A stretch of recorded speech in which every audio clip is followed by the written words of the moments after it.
ঘরে কিংবা বাইরে, গ্রাম কিংবা গঞ্জে, শহর কিংবা প্রবাসে, যে যেখান থেকে আজকের আমাদের এই ভিডিওটি দেখছেন, সকল দর্শককে জানাই অকর্মা পোলাপানের পক্ষ থেকে সাদর সম্ভাষণ।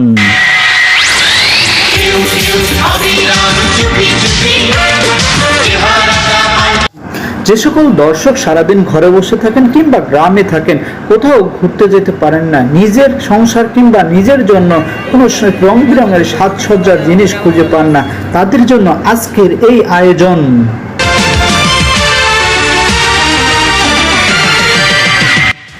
সিলেটের মৌলভীবাজার জেলায় পৌরসভা মাঠে বসেছে বাণিজ্য মেলা। মৌলভীবাজারে গেলে মৌলভী খুঁজে নাও পেলে, এখানে এলে রং বেরঙের জিনিস মেলে।